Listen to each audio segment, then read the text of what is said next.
Kalau gue sih lebih ke mungkin trust issues sama Tuhan. At the time gue merasa munafik sih, jujur.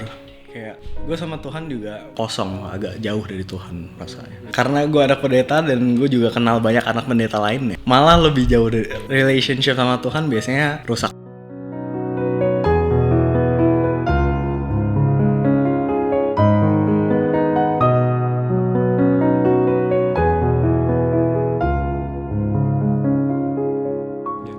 Halo semuanya, selamat datang di Beranda Podcast. Karena di Beranda ada berita baik untuk Anda. Dan kita ada di Journey Series. Woo! Nah gitu dong. Ada yang tepuk tangan sekarang. Ada prompter nanti. Nah kali ini kita ada kedatangan bintang tamu. Gue gak tahu sih pada kenal atau enggak, tapi Josia! Yeay! Halo semuanya. Yang di ruangan ini juga halo. Halo semuanya di ruangan ini. Tapi Jos, kan ada nih beberapa orang yang belum kenal lu nih mungkin ya. Coba deh lu kenalin diri lu dulu. Kayak mungkin siapa, kesibukan gitu. Kayak nama gue Josia Michael Cendi. Kesibukan sekarang lagi kerja bisnis sendiri. Terus umur 26 tahun. Ketua sih, ya sudah. Enggak, gue lebih tua. Gue lebih tua, dia cuma ngomong tua. Ya, kira-kira begitulah. Oke, sekarang lu kesibukan kerja gitu ya? Sekarang lagi mencoba bisnis sendiri. Oke, nice. Sama pelayanan juga atau gimana? Ya, pelayanan juga kalau di GKE Fluid lebih seringnya di KU3 pelayanan musik biasanya. Oh, pelayanan musik. Either jadi singer, bass atau gitar gitu. Oke. Mungkin yang sering ke KU3 bisa lihat ya kayak gitu. Ya, mungkin sering lihat kali ya. Ya, sering lihat tuh yang nyanyi tuh kayak gitu. boleh kayak gitu. Iya. Tapi lu bilang tadi di GKE Fluid, kalau di luar GKE Fluid lu juga ada pelayanan kah atau gimana? Enggak sih, cuman dulu soalnya gue nggak gitu. Baru-baru juga masuk ke GKE Fluid. Setelah sekian lama hiatus di GKE Fluid. Emang dulu di mana? Dulu sekolah di Taiwan, jadi lebih lamanya di Taiwan. Iya. Terus baru balik ke sini tahun 2023 akhir. Terus baru balik ke GKE Fluid lagi. Oke, di Taiwan belajar studi atau? Iya, Uni S1. Oh, S1. Ya, oke. Iya. Wih, keluar Mandarin ya. Abis ini keluar Mandarin nih semua nih, gawat. Nah, kita comon nih sekarang. Jangan. Oke, tapi balik lagi, gue interested nih sama yang tadi lu jadi entrepreneur nih. Kan lu kan sekarang lagi coba bikin bisnis. Boleh nggak lu jelasin kayak lu lagi bisnis apa nih sekarang? Sekarang lagi bisnis di dunia patch namanya. Patch Dunia mungkin nggak patch. gitu, belum gitu terkenal, tapi mulai terkenalnya tuh di Korea sama di Jepang. Dan dia tuh lebih kayak aksesoris bordir yang bisa lu apply sendiri ke barang-barang kain, kayak tas atau baju, celana gitu. Oke. Nice. Nah, dari lu sendiri nih, gimana nih struggle lu as an entrepreneur and as a Christian gitu? Karena kan satu sisi banyak nih ya, kayak kalau untuk soal bisnis lah, itu kan sebenarnya banyak yang struggle gitu, kayak tentang gimana sih kita jadi seorang Kristen di dunia pekerjaan, di dunia entrepreneur. Menurut lu sendiri ada gak kesusahan-kesusahan yang lu alamin? Kalau gue sih lebih ke mungkin trust issues sama Tuhan. Anjay. Trust issues-nya gimana nih? Ayo. Ini penasaran nih gue. Kayak karena baru balik dari Taiwan, itu kan juga gue pas selesai kuliah tuh zaman COVID. Terus dari situ ya aja, zaman COVID ya? 2021 pas. Terus dari situ udah lumayan banyak trust issues tuh. Karena kayak dari mampus mau kerja apa nih, terus gitu-gitunya tuh lumayan ada ya, jadi anxious aja gitu. Terus habis itu ya puji Tuhan untungnya ada kerjaan, kerja 2 tahun di Taiwan, terus baru balik ke Indo. Itu benar-benar blank, nggak tahu mau ngapain. Oh, karena lo bisa kerja besok kayak oke, gue mau ngapain di sini gitu ya. Oke. Dan dari situ juga ya struggle saya banyak. Cuman mikirin kayak dari parents juga ada beberapa kayak masukan, di sinilah ikut sini, ikut situ gitu. Tapi dari gue sendiri sih memang dari awal lumayan rebel ya, jadi kayak nggak gitu suka ikut orang gitu. Jadi ya udah in the end coba sendiri gitu. Oke. Berarti lu nggak nyaman dengan kerja kayak bukan di bawah orang ya, maksudnya kayak kerja sama orang kayak gitu ya, kayak in kantoran atau something like that kayak gitu. Iya, itu bukan gue banget sih, karena gue nggak bisa yang kayak tedious, yang mundane, yang selalu gitu-gitu mulu gitu. Agak bukan tipe gue sih kerjaan kayak gitu. Gimana lo bisa dapetin decision untuk kayak gila ya udahlah gue take a risk, gue buka sendiri kayak gitu. Kayak apakah lu sempet kayak nanya sama Tuhan kah soal itu, atau kayak lu ada gak struggle bareng sama Tuhan di situ?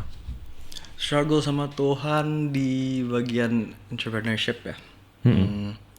Ada sih, pasti ada kayak kegalauan, kayak apakah gue harus coba aja atau ya udah tunggu dulu, atau pas itu sih susahnya adalah kayak gue merasa apakah gue ini egois dan sombong untuk mencoba sendiri gitu. Tuh, kenapa lu bisa mikir gitu? Enggak, wait. Ini interesting loh. Kenapa lu bisa mikir gitu? Karena kayak semua orang bilangnya ya udah ikut orang dulu, coba belajar dulu dan lain-lain, kayak ikut sana sini dulu lah pokoknya pas itu. Terus tapi gue lumayan bersikukuh untuk nggak mau, bukan tipe gue kayak gitu. Jadi kayak gue merasa apakah gue kayak gini tuh sombong ya, kayak nggak mau dengerin orang, terus nggak mau belajar sama orang gitu sih. Jadi kayak lumayan struggle-nya di situ. Tapi in the end kayaknya tahun 2024 sih, awal-awal 2024 cuman scroll IG sih, terus tiba-tiba ya ada muncul kayak di Korea lagi rame nih gini-ginian kayak patches gitu. Terus gue merasa lucu juga sih, kayak menarik juga untuk dicoba. Terus pas itu juga gue punya pacar, dan pacar gue ini juga anak desain, jadi kayak ya why not gitu, coba aja. Oh, jadi lu sama dia barengan kayak gitu? Ya. Oh, oke. Gue kerjain ini sama dia dari awal juga. Oke. Nice. Nah, ini balik ke pertanyaan berikutnya nih. Struggle pacaran dan kerja. Mungkin punya gue agak gak relatable buat sama orang sih, karena menurut gue biasanya kan orang biasanya memisahkan pacaran dan kerja, karena in the end bisa jadi masalah gitu kalau kerja bareng pacar. Agree. Ya, kalau gue sih so far puji Tuhan nggak ada yang masalah yang gede gimana. Tapi strugglesnya apa ya? Kira-kira kayaknya karena bener-bener hampir tiap hari ketemu dia. Oh, oke. Gitu sih. Oh, jadi kerjanya bareng together terus jadi gitu. Yes, bener-bener udah merasakan kayak serumah nih, kayak bener-bener tiap hari berjam-jam di kantor yang sama, kerjain hal yang sama gitu. Oke. Jadi kayak ya struggle saya mungkin di situ sih. Jadi nggak ada struggles yang kayak kapan yang mau ngedate, kapan yang mau itu, udah ngedate kerja. Iya, di situ aja. Ini ada orderan, kamu kerjain. Kira-kira kayak gitu. Jadi lebih fokus sama barengan, kayak building something together kali ya gitu. Tapi waktu itu kayak ini udah masuk ke banyak ranah ya gitu kan. Ini satu sisi masuk ke ranah relationship, habis itu saya masukin ke ranah entrepreneurship juga kayak gitu. Dan lu sendiri to juggle everything kayak gitu ya. I mean it's not easy. Walaupun lu gabungin jadi satu nih dalam satu batch, tapi kan it's not easy juga untuk ngejuggle itu. Gimana relasi lu sama Tuhan dan relasi lu dengan pekerjaan lu dan pasangan lu dalam balancing everything gitu? Ini lumayan susah sih. Karena menurut gue dari awal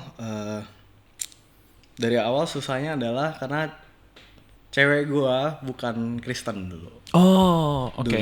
Tapi karena gue juga tahu dia dari SD, dan gue tahu dia juga dididik di IPK Fluid, which is sekolah Kristen, dan kayak at least dia udah ada mungkin sedikit basic. Jadi gue pas itu ya pas PDKT juga ya coba aja, cuman tanya-tanya aja, lu menurut tuh Tuhan tuh apa, kayak gimana dan lain-lainnya. Jadi kayak cuman trying the water ya, testing gitu. Tanya-tanya dulu nih kayak, nih gimana nih value-nya? Iya. Setidaknya kayak kalau menurut gue sih personally, kayak kalau value-nya sama, ya jauh lebih gampang sih, karena ya basic-nya sama, kayak ada base yang sama. Nah ya udah dari situ ya udah mulai deket PDKT, terus ya untungnya in the end gue bisa bawa dia lebih dekat sama Tuhan, lebih kenal Tuhan, dan untungnya abis itu dia mendecide untuk dirinya sendiri untuk dibaptis. Oke, nice. Tapi selama itu juga lumayan jadi kaca buat gue sendiri, karena melihat kayak relationship gue sama Tuhan tuh kayak gimana ya. Kayak gue lagi lihat dia relationship-nya sama Tuhan lagi bagus, lagi mulai kenal satu sama lain gitu ceritanya. Terus mulai deket. Iya, gitu, mulai dekat sama Tuhan. Terus gue juga jadi kayak kaca ke gue sendiri, kayak gue relationship-nya sama Tuhan kayak gitu nggak gitu, kayak sebaik itu nggak, sedekat itu nggak gitu. Tapi personally nih dari lu sendiri, gue nggak tahu sih, lu terserah sih boleh jawab atau enggak sih, kayak lu sendiri at that time memang lu ngerasain apa, kayak ketika lu melihat pasangan lu yang lu sayang lagi menjalani relasi dengan Tuhan. Karena gue percaya kekristenan itu kan relasi sama Tuhan ya gitu. Lu sendiri at that time kondisi relasi lu sama Tuhan kayak gimana? At that time gue merasa munafik sih, jujur. Kayak gue sama Tuhan juga mungkin pas itu baru balik dari Taiwan dan beberapa bulan itu gue merasa agak kosong, agak jauh dari Tuhan rasanya. Kayak jadi, tapi at the same time gue tahu betapa pentingnya kayak bawa dia untuk mengenal Tuhan lebih dalam lagi. Jadi gue kayak, ayolah ikut ke gereja, ayo gini, satu dua bareng dan lain-lain. Tapi ya itu jujur gue merasa kayak munafik, padahal gue juga nggak gitu deket sama Tuhan gitu rasanya. Jadi kayak lo ngerasain kayak dia butuh Tuhan, makanya gue ajak dia ke gereja, tapi sebenarnya gue sendiri lagi jauh loh. Gitu. Oke. Jadi itu yang susah di balance sih pas itu. Oke. Terus lu gimana? Gimana ngomongnya? Karena itu actually menurut gue kayak suatu hal yang actually ini suatu hal yang real banget loh. Karena gue juga pernah ngalamin itu. Kalau gue pakai analoginya topeng. Jadi gue itu ketika gue nggak di dalam relasi sih waktu itu. Gue ngerasa itu di mana kayak gue jadi orang di keluarga gue gitu ya. Gue Kristen segala macam, jadi di gereja gue fine. Atau gue pakai topeng. Ayo, gue ke teman-teman gue actually, teman-teman non Kristen gue bilang kayak, ayo kenal sama Kristus. Gila, gue belajar di gereja gini. Gue belajar gini. Tapi satu sisi di rumah gue juga kayak anjir, gue bikin dosa lagi. Gue sama keluarga gue juga nggak baik-baik banget gitu. Habis itu kayak, ya gitu. Gue berasa kayak at one point gue pakai topeng terus. Dan itu to be honest really hard buat dipecahkan ya kali ya, kayak sisi itunya kayak gitu. Lu sendiri gimana, kayak how do you overcome that? Overcoming my mask gitu ya. Gue nggak tahu sih, lu analoginya mask atau apa? Karena kalau di gue personally gue pakai topeng. Gue melihat itu kayak gue topeng. Make sense untuk bilang itu sebagai topeng. Kalau gue juga mungkin gue lebih ekstrem dari lu karena gue dari kecil juga udah dari keluarga Kristen dan tadi mungkin off camera juga sempat dibahas. Papa gue juga pendeta, jadi kayak lebih ekstrem lagi. Justru dari kecil banget gue udah merasa kayak, oh ya udah ikut Tuhan aja, ya udah santai-santai aja di gereja. Pokoknya gue berbuat baik, gue topengnya baik ya udah santai aja gitu. Terus overcoming that mask, benar-benar harus tahu identitas lo di dalam Tuhan sih kayak menurut gue. Lu struggle with that until now atau actually you already overcome that? Mungkin menurut gue sekarang gue udah lebih, mungkin dulu itu pokoknya kayak ya mungkin kayak lu kayak di luarnya superficially kayak harus kayak gimana, jadi orang Kristen harus kayak gimana, itu lebih penting daripada relationship gue sama Tuhan itu dulu gitu.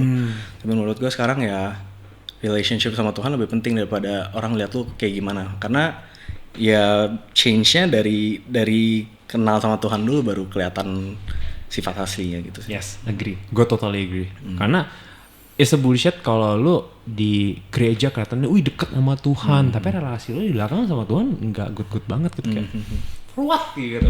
I mean the important thing itu relasi lu sama Tuhan, dan ketika lu sadar akan itu, reflect on that, I think di situ kita baru sadar kayak lu bilang tadi, kita itu siapa, identitas kita itu siapa, identitas kita dalam Tuhan itu gimana. I think that's important banget sih. Tapi balik lagi, tadi kan lu udah sempet bahas soal tentang kayak lu dari kecil dari Kristen nih, karena I mean mungkin beberapa tahu kalau lu sebenarnya anak pendeta ya kayak gitu. How do you feel ketika lu gimana ngomongnya, kayak punya parents yang jadi pendeta kayak gitu, habis itu lu dididik di dalam kekristenan kayak gitu, kayak how does it feel to be anak pendeta?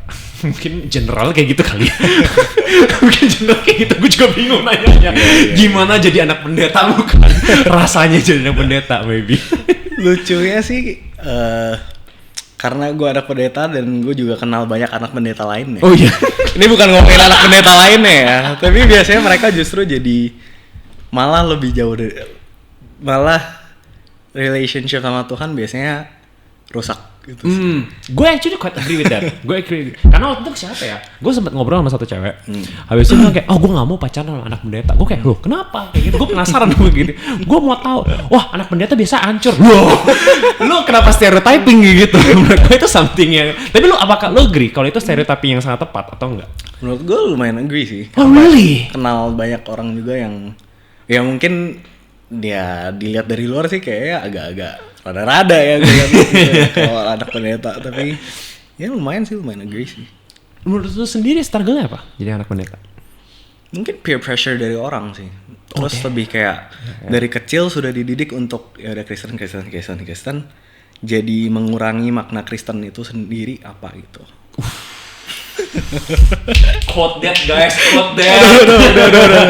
Mon, quote it. Dibikin quotes.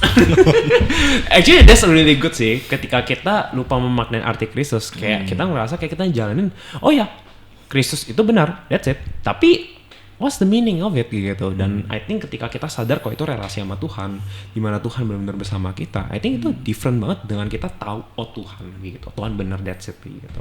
Benar sih. Iya. Ya dulu sih lebih kayak kognitif aja, kayak cuman logic aja, ya udah ada Tuhan, pasti ada Tuhan. Dan banyak lah pokoknya, gue juga lumayan otaknya lumayan jalan. Amin. Amin guys. Amin, harus diaminin kalau kayak gitu. Ya jadi gue juga suka mencari facts kayak scientific facts, kayak apa sih kenapa ada Tuhan, tahu dari mana ada Tuhan dan lain-lain. Dan gue udah lumayan stable di situ, kayak lumayan ya pasti ada Tuhan gitu. Okay. Tapi maksudnya ya dari dulu, dari sejak kecil juga cuman mikirnya oke, ada Tuhan gitu. Tapi ya udah sebatas gue tahu Tuhan itu siapa, Tuhan namanya Tuhan Yesus, dia ngapain, dia umurnya berapa, sampai kapan, segala macamnya udah tahu gitu. Cuman facts aja tapi facts buat gue sih. Ya. Jadi turning point-nya ya di mana gue lebih punya real relationship sama facts yang sebelumnya gue tahu ini gitu. Punya real relationship with the facts yang udah tahu. Interesting. Jadi kayak maksudnya gimana, kayak gue ya dulu kan cuma sebatas facts, cuma sebagai knowledge, knowledge. Terus ya knowledge aja, tahu tentang Tuhan itu apa, Tuhan itu siapa dan lain-lainnya. Tapi sejak punya relationship dan tahu apa yang benar-benar memaknai apa yang dia kerjakan di hidup gue dan untuk kehidupan manusia, nah itu baru kayak it clicks gitu, kayak oh ternyata nggak cuman sebuah knowledge cuma sebagai facts doang gitu. Tapi real dalam kehidupan kita, kayak hadir, benar-benar hadir gitu ya. Oke. Kayak balik lagi nih, tadi kan lu ada sempat ngomong tentang pressure ya. At that, apakah pertanyaan pertama mungkin gue ada few questions tapi yang ini dulu kali ya. Apakah pressure itu sampai sekarang masih ada? Pressure-nya pasti masih ada, tapi gue udah bisa mencari cara untuk kayak ya udah bodo amat lah gitu. Oke. Berarti sekarang gue bisa nanya pertanyaan kedua. Jadi menurut lo itu sebenarnya pressure yang lu expect itu apa? Kayak ekspektasi pressure yang kenapa lu merasakan pressure? Pasti kan ada ekspektasi kan gitu. Ekspektasi akan lu. Menurut lu ekspektasinya apa? Ya sebagai anak pendeta yang dikira kayak paling suci lah, paling apalah, paling tahu segala tentang Alkitab lah, paling dekat sama Tuhan lah, ya itu. Filemon ketawa langsung. Filemon langsung ketawa. Emang pressure dari Filemon nih. Dia sebagai hamba Tuhan juga merasakan mungkin. I think iya gak sih, sebagai hamba Tuhan juga ngerasain gitu gak sih, Man? Iya kan, pasti I think ngerasain gitu. Tapi kan ya namanya manusia, jadi pasti ada tarik ulurnya gitu lah sama Tuhan rasanya. Iya, benar. Kayak nggak pernah selalu konstan bagi terus hubungannya naik turun kan, pasti naik turun. Jadi actually ya guys, ini semuanya yang lagi nonton, ini gue membela hamba Tuhan dan anak pendeta. Kita juga manusia, mereka juga manusia guys. Jadi kayak relax, chill. Nggak semuanya kita juga berdosa gitu. Kita masih daging. Jadi menurut gue itu emang berusaha menormalisasi bahwa all of us itu punya struggle. All of us itu punya story, punya journey. Makanya gue bilang ini journey. Dan I think itu satu hal yang emang kita mesti embrace gitu. Dan menurut gue ya, take a chill aja gak sih? Kayak emang makanya the journey chill banget gitu. Bisa makan, mau makan nggak? udah makan. Ada bolu. Fun fact, kita lagi udah makan bolu juga. Kayak gitu. Tadi ya, benar sih, balik lagi. Lu pressure kayak gitu, dan lu sekarang gimana caranya lu bisa lessen that pressure gitu.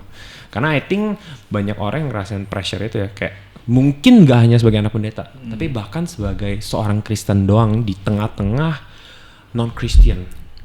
Baik lagi dunia pekerjaan, lu di entrepreneurship, ketika lu deal sama klien, lu gimana handle klien. Ketika lu di dunia profesionalism, ketika lu lagi kerja sama orang dan mereka menunjukkan kayak lu mesti ngelakuin ini, maupun itu bertentangan dengan kekristenan, we have pressure kayak gitu pasti dimanapun. lu bisa akhirnya mulai bodo amat, bisa kurangin.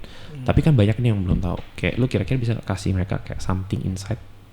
Menurut gue balik lagi ke tahu identitas lu dalam Tuhan sih. That you are loved, that you are redeemed. Kayak benar-benar ya pokoknya identitas lo di dalam Tuhan lo harus tahu benar dulu. Kayak relationship lo sama Tuhan harus benar dulu. Dari situ baru sebenarnya harusnya lumayan apa ya, bukan effortless juga, tapi kayak harusnya dari situ mulai merasakan urge untuk kayak oh gue harusnya kayak gini, gue harusnya kayak gitu. Tidak membenarkan, sama kayak tadi lo bilang, kayak orang-orang yang lu anggap suci itu pun adalah orang-orang yang bobrok juga gitu. Betul. Dan mereka juga struggle masing-masing. Jadi kayak ya sama-sama orang-orang bobrok ini datang ke dalam Tuhan dan meminta maaf dan coba untuk jadi lebih baik lagi gitu aja sih. Kayak berarti ya fight together ya. Yeah. Fight together gitu. Menurut lu kayak cara ini gue tiba-tiba kepikiran something sih kayak kan kita fight together nih, berarti community gitu. Ada gak sih dalam kehidupan lu itu yang ada satu community yang help lu untuk fight this struggle kayak gitu? Atau mungkin pasangan lu, I don't know. Kayak mungkin ini something yang mungkin bisa lu pikirin atau gimana? Oke, jujur kalau community, gue sempat struggle with community sih. Kayak dulu baru balik dari Taiwan kan gue juga nggak ada temen hitungannya kan. Ya, I mean lu. Iya udah. Yeah, I know struggle like udah lama juga kayak baru balik Jakarta lagi, teman-teman juga udah either lagi pergi, lagi kuliah juga di luar atau udah nggak tahu kemana gitu-gitu juga banyak gitu. Terus sedikit backstory, gue di Jakarta juga cuman sampai SD. Oh, lu sampai SD doang? Ya, abis itu pindah ke Malang karena studinya papa. Terus jadi ya. Bokap lu saat berarti ya? Iya. Oke. Berarti lu join ke Malang. Yes, jadi hidup gue di Jakarta juga udah lumayan lama gitu. Jadi teman-teman yang gue di Jakarta juga udah lumayan inget sih gitu kayaknya. Ya gitulah. Jadi makanya pas balik Jakarta juga lumayan kosong, sepi, nggak ada siapa-siapa. Terus balik ke GKI juga, baru sadar ternyata selama ini di GKI Fluid gue nyaman karena ada bokap nyokap. Oh, gitu sih. Karena kayak ya udah safe zone gue ya, ada papa, ada mama, tenang lah, kenal ini, om ini semua kenal gitu. Tapi sampai baru balik lagi juga ternyata nggak kenal siapa gitu. Jadi nggak ada community dulu. Okay. Terus sempet ke youth juga beberapa kali, 1 atau 2 kali gitulah. Tapi juga nggak sampai. Ya nyari community tapi juga nggak ada effort untuk mencari community sebenarnya gitu sih. Kayak diajak makan, diajak apa juga nggak bisa lagi sibuk gitu. Tapi ya udah pokoknya abis itu apa ya turning pointnya? Oh mungkin temen baik gue dari dulu balik juga dari, namanya Edwin. Dia juga baru balik juga dari Korea dan ya untungnya dia juga punya struggles yang lumayan mirip sama gue gitu. Jadi ya bareng-bareng balik lagi ke youth, cari community gitu, youth GKI Fluid gitu. Terus ya di situ mulai menjalin koneksi dan baru ya menemukan community sih rasanya. Gitu. Menurut lu youth community di GKI Fluid help tuh nggak dalam relasi sama Tuhan? In a way yes, in a way no. Elaborate. Lu jangan ngomong yes or no doang, gue juga gak tahu nih. Take a note ya guys. Yes or no. Oke, gimana? No-nya karena ya ada kedagingan yang merasa untuk ya pokoknya cari teman aja, cuman have fun aja. Oh berarti ini dari lu sendiri dong? Iya dong. Kayak gue datang ke sini cuman untuk nyari teman, have fun, seru-seruan udah gitu. Tapi yes-nya juga untungnya ada orang-orang yang sepemikiran dan mau mencoba memberi kesempatan untuk youth ini berarti sebagaimananya youth harusnya berarti. Wih susah banget gue. Gue juga pusing nih.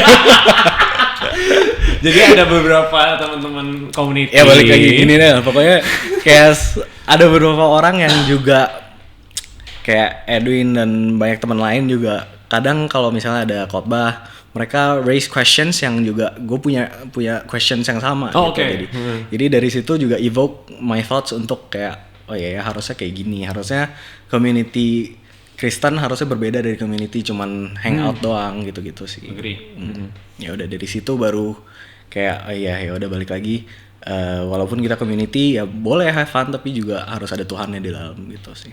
Quote that guys. Gue agree banget. Karena kalau kita tidak ada Tuhan di dalam community-nya, I mean apa bedanya sama komunitas di luar kan? Kayak gitu. Kayak lu kok have fun doang kayak gitu. I mean have fun nggak salah ya. Have fun cari temen tuh nggak salah. Gue nggak bisa deny gitu. Itu nggak bisa salah.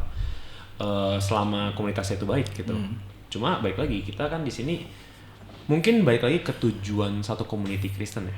Tujuan community Kristen itu apa sih? Kalau dulu pas gue di youth di KP ya kita dulu bilangnya, itu kita ada satu keinginan hati di mana kayak kita bisa experience Tuhan, kita bisa satu langkah lebih dekat pada Tuhan gitu. Dan di situ menurut gue yang jadi poin di mana kayak oke, yuk kita usahain yuk gitu, yuk kita usahain itu. At that time ketika gue masih aktif banget di youth, itu di situ yang kita ngerasain kayak ya udah gimana?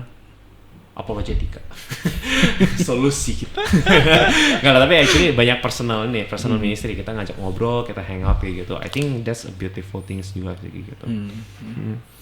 Tapi sekarang gimana? Lu sekarang berarti lumayan aktif di youth? Ya puji Tuhan lumayan aktif sih. Terus mungkin sedikit commentate untuk yang tadi kita ngomongin. Boleh. Tentang community. Gue juga untungnya dikasih kesempatan sama Tuhan untuk pergi ke Sumba dan iya lu ke Sumba juga ya? Oh iya gue belum. Iya. Oke, udah pokoknya ke Sumba dan ya banyak sih yang gue pelajarin di situ. Menurut gue yang lumayan penting untuk dibawa ke Jakarta, ke youth, ke GKI Fluid gitu sih. Salah satunya adalah pas yang teens, gue untungnya dapat kelas-kelas yang paling besar. Jadi SMA gitu berarti. Ya, okay. Ada yang SMA dan udah lulus juga ada, tapi kayak masih di situ ya masih struggle, belum kuliah gitu. Jadi lumayan gampangnya ya connect-nya gitu kan. Karena ya lumayan deket juga age difference-nya nggak gitu jauh. Jadi kayak dari awal kita sharing pertama juga udah ngena banget tuh, udah langsung connect banget tuh. Terus dari situ juga pokoknya intinya adalah sharing yang gue dengar dari Sumba itu sangat membangun gue menurut gue gitu. Dan gue berharap di youth kita, gue merasa terlalu mungkin kalau gue dari personally, gue terlalu fokus untuk relationship gue sama Tuhan. Gue nggak mikirin relationship gue sama orang gimana gitu. Padahal kan itu harusnya two ways gitu kan. Nah ya udah, jadi gue merasa gue belajar banyak di youth, tapi ya udah gue doang. Gue nggak share ke orang, gue nggak ada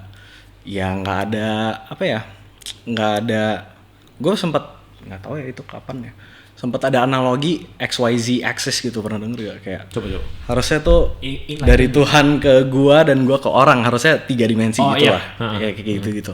Nah tapi ya menurut gue sekarang kayak cuman dari atas ke bawah doang gitu, nggak ada keluarnya. Nah menurut gue sejak gue ke Sumba itu gue merasakan urge untuk lebih connect sama orang, lebih sharing sama orang, karena dari sharing juga gue merasa gue juga belajar banyak, tapi bisa saling encourage satu sama lain itu beda sama cuman denger dari khotbah ke gue gitu sih. Agree banget. Makanya datang ke podcast kan. Ketahuan. Mungkin salah satu reasonnya juga. Tapi actually bener sih. Gue juga di sini sebenarnya kan kayak pertama kali kita ngegodok podcast, gue sama Philemon, kita juga mikir kayak apa nih tujuan podcast? Podcast itu banyak yang bilang kayak kesaksian ya gitu-gitu. Tapi menurut gue kayak ya we just talk about Christ gitu. Dimana kayak mungkin apa yang kita bahas di podcast ini bisa menjadi berkat untuk orang lain gitu. Dan ketika kita sharing kehidupan kita, struggle kita, maybe it help them in one way or another. To be honest, kita nggak tahu. Ada beberapa momen lah yang kita ngerasain, oh iya ya, emang Tuhan ngepakai kita gitu di sini. Jadi emang ya, we hope ya dengan cara lu mulai sharing kayak gini juga bisa apa ya? Gue bakal bilang jadi snowball effect. Kayak it start dan lu bakal ngegoing terus gitu. Gede. Ya, dan itu menurut gue satu sisi it's a good thing, dimana kayak Sumba itu bisa give you an experience yang to be honest really good. Dimana kayak lu bisa sharing and all. Karena ketika kita bisa share kayak gitu, gue percaya nggak hanya anak-anak yang dengar sharingan lo itu berubah atau bertumbuh, tapi lu sendiri juga bertumbuh. Dan ya balik lagi, actually kalau nggak salah Jagung ngomong gitu, kalau you guys pengen bawa sharing ini ke dalam youth kan, I think that's beautiful, that's really beautiful. Dan to be honest, it would not be easy karena kita mesti vulnerable. Dan ya, balik lagi, that's a beautiful thing. Iya sih, setuju sih. Memang menurut gue lumayan penting dari situ. Kayak sharing sessions itu menurut gue sempat bilang juga ke anak-anaknya kayak sebenarnya gue lumayan nervous pertama kali kayak karena gue juga pertama kali PKK gitu. Okay.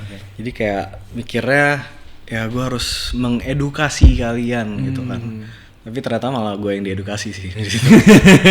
Jadi ya menurut gue lumayan ya sangat terberkati sih pas itu ke sharing-sharing itu gitu. Memorable momen paling memorable di Sumba apa sih? Banyak sih, kayak ya pasti memorable karena pelayanannya seru juga, saling belajar, saling berantem, saling ya gitu-gitunya juga pasti memorable lah gitu. Tapi mungkin yang poin terberat yang gue bawa adalah yaitu sharing sessions itu sih. Karena pas itu gue juga di pair up sama orang gereja juga, satu youth juga. Terus itu baru pertama kalinya gue kenal dia udah ya lumayan lama hitungannya sejak gue pertama kali ikut youth gitu kan. Tapi pas dia sharing gue juga baru mikir kayak gila, gue selama ini nggak tahu sisi ini tentang lu gitu. Gue nggak pernah tahu lu ada struggles ini gitu. Gue cuma tahu lu nama lu dan lu anaknya siapa gitu-gitunya doang gitu. Anaknya siapa? Gue tidak tahu anaknya siapa. Karena point of reference gue adalah orang-orang tua di GKI Fluid gitu. Anaknya yang ini, gue kenal yang ini gitu-gitu. Ya, cara gitu lah. Dia anaknya ini. Aku tahu apa mau. Iya. Karena dulu gue bonyok gue tuh ngurusin diakonia kayaknya. Diakonia sama Pak Sutri. Jadi Pak Sutri ada anaknya gitu. Iya. Jadi gue kenal malah om ini anaknya si om ini gitu. Tahu bapaknya baru tahu anaknya. Iya gitulah. Oke. Ya udah dari situ juga baru kayak merasa malu sih sebenarnya, kayak gue udah kenal lu selama ini tapi gue nggak pernah ngomong sama lu sedip ini gitu. Sangat superficial gitu. Dan dari situ juga ya lumayan sih, gue merasa orang-orang yang ke Sumba juga merasakan bahwa mereka terberkati sama sharing session ini. Jadi abis kita selesai session Sumba session teens ini biasanya kita ngobrol sampai subuh, sampai pagi gitu. Dan itu juga baru pertama kalinya mereka bisa se-open itu. Jadi ya itu yang paling memorable buat gue. Sebelumnya lo pernah nggak kayak gitu, kayak sharing vulnerable, yang kayak sharing lumayan deep gitu? Nggak tau, mungkin nggak di komunitas gitu kayak Fluid karena lo baru masuk gitu. Di komunitas yang lain pernah nggak gitu kayak friend atau gimana gitu? Jarang banget sih. Karena menurut gue juga environment penting. Dan kayak the chance pas kita memang harus sharing dan harus open up to each other, dan cerita-cerita mereka juga sangat-sangat sensitif gitu-gitu. Jadi ya punya dorongan untuk ya udah gue juga nggak apa-apa open up gitu. Nah itu selama ini menurut gue belum pernah terselami gitu lah. Di bagian ininya kayak orang yang benar-benar sampai open up, sampai vulnerable, sampai nangis-nangis itu belum pernah terjadi di hidup gue, sampai di mana poin gue juga pengen gue juga pengen sharing gitu. Baru yang Sumba kemarin itu baru lu ngerasain itu ya? Yes, menurut gue di situ baru merasakan sih. Karena to be honest, to open up like that is not easy ya, kayak gitu. Gua dulu punya struggle nggak percaya sama orang juga. Jadi kayak gue lumayan tertutup actually orangnya. Fun fact banget gak sih? Cuma waktu itu gue pas ke youth, gue akhirnya ketemu sama seseorang yang bisa gue trust. Dan akhirnya di situ gue baru merasa kayak gue learn di mana kayak gue mesti open up, gue mesti belajar untuk hal ini gitu. Menurut gue apa yang kita rasain itu actually lumayan common ya, dimana kayak kita susah untuk sharing gitu. Dan gue yakin dari pendengar kita itu juga banyak yang ngerasain itu. Mungkin ada gak lu kayak encouragement buat mereka, atau mungkin kayak insight buat mereka gitu, buat teman-teman kita nih yang lagi nonton, yang masih kayak aku pengen mencari komunitas, aku susah untuk sharing kayak gitu, aku mesti gimana kayak gitu. Lu ada gak kayak kasih input ke mereka? Mungkin menurut gue harus start dari grup kecil sih, karena gue juga lumayan enggak sih kalau memang banyak orang dan memang environment yang kurang enak gitu. Bahkan environment aja penting banget gitu gue merasa karena pas itu untungnya gue juga di dalam ruangan tertutup kecil di mana kita merasa very intimate gitu kan. Nah mungkin dari hal itu terus juga dari mungkin kalau dari Fluid bisa dari sisi sih dari Christ Cells yang udah ada, menurut gue harus di encourage untuk nggak cuman mungkin sekarang kayak ada dua ekstrim sih menurut gue, kayak belajar banget rasanya kelas banget sama yang sharing banget yang sampai ngegosip gitu. Jadi kayak jadi ya emang kadang-kadang kita suka ngegosip tapi dengan kedok mendoakan orang emang luar biasa. Ya udah mungkin ya harus find the right balance di situ dan encourage each other untuk open up dan benar-benar untuk be vulnerable gitu, untuk open up hal-hal yang menurut mereka mungkin sensitif gitu. Menurut gue ya mungkin bisa start dari situ kalau mereka punya hati yang sama untuk berkomunitas yang sehat gitu. Gue agree sih, dimana kayak kita bilang kayak start small ya. Gimana sih orang menurut gue kayak gini, ketika lu bisa being vulnerable di grup yang besar langsung gitu, I think there's a problem sama orangnya. Dia kemungkinan besar dia mencari validasi. Betul. Gue agree banget, dan makanya being vulnerable itu suatu hal yang sangat susah. Dan balik lagi gue setuju sama lo, start small dengan orang-orang yang lo trust di posisi yang intimate, lingkungan intimate, dan di situ baru lo build up. Dari situ baru lo bisa mungkin in the end lo jadi PKK, lo megang beberapa anak dan beberapa anak itu lo sharing ke mereka, dan itu baru ngebentuk environment yang nyaman buat mereka dan mereka bisa sharing dan terus putar kayak gitu terus sih. Ya, by the way itu journey-nya Josia. Mungkin ada beberapa teman kita yang sekarang lagi struggle tentang mencari komunitas, mungkin struggle dengan ngebalance entrepreneurship dengan relasinya dengan relasi sama Tuhan. Mungkin there's a lot of things yang going on gitu. Ya semoga journey Josia ini bisa menjadi berkat buat kalian dan mungkin bisa menjadi encouragement juga ya buat kalian ini bisa menjadi terang dan garam, bisa sharing, bisa open up juga di small community kalian. So, tapi ini adalah journey Josia dan bakal banyak journey-journey lain di Beranda Podcast. Karena di Beranda ada berita baik untuk Anda. So, see you next time. Bye-bye.